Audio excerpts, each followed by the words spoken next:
Sometimes you're kind of just pushed aside, like just sit there and watch, or, I think back in the day, they actually had to hang out in the waiting room, which is fascinating. What's up, guys? Welcome to another 5 Minute Fatherhood. So a lot of you guys have maybe a delivery. Your wife might be pregnant, about to get pregnant, or you might actually know around the date. You might end up in the hospital trying to support your wife. And the question is, what do you do?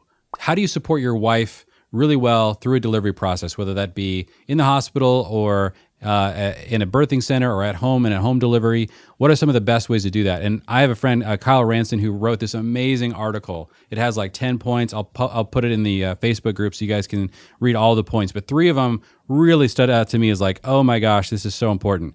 Okay, the first thing he says is learn. Okay, know the basic nuts and bolts of labor. Terms like dilation and effacing.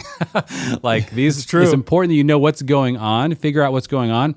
There are a lot of things that need to happen, that decisions that might need to be made in the moment. This happened in a couple of our deliveries where suddenly like I found myself having to make the sort of deciding vote. And because I had learned a lot of these things, it was possible. There's actually one case in which I went against what the doctor wanted, and it turned out, not that it was a monitoring situation that could have really created some problems for us later. And so I just said, hey, is there a way we can do it differently? And I knew enough about it that I was able to help redirect in that situation. Another one is be an advocate. Be the chief advocate for your wife. Don't rely on doctors and nurses to take care of her. You do it. Consider that the nurses and doctors are just there to help you take care of her. I love this point. So it's your job to be the primary advocate for your wife.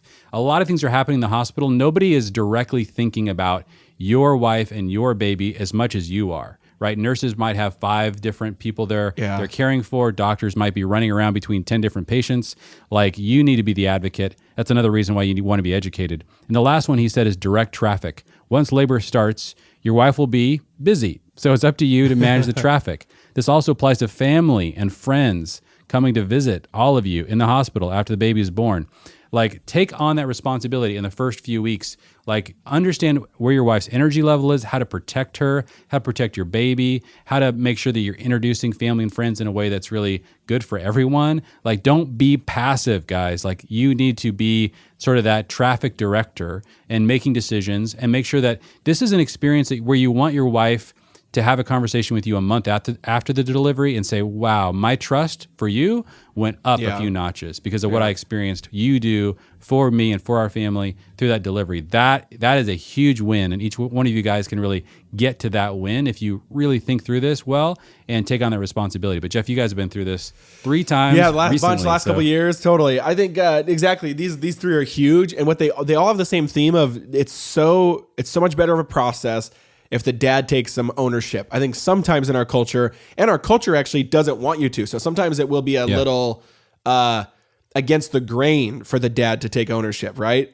Sometimes you're kind of just pushed aside, like just sit there and watch, or, I think back in the day, they actually had to hang out in the waiting room, which is fascinating.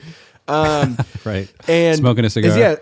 Yeah, exactly. Is take ownership, right? And what that is take ownership of learning. You have to know the things. I mean, now at this point and in this season, I don't feel like I probably have heard, how far are you dilated or how far were you dilated, 100 million times between all the stories of the moms that come over and Alyssa and in the hospital. It's just like, that's what that means and how that ties to the narrative, which is fascinating. And then, advocate. I think that's another one as well too. Especially sometimes you'll have a wife that, I'd say 1 out of 20 maybe are like, they almost want to be the one that's kind of like saying all the details and all that. And that's fine. But I think in general, the father can really help relieve a lot of that stress by saying, hey, let's do that. Like, if you know what your wife wants, because it's not you either. It's not what you think is the best idea. Saying know what she wants, speaking up for it.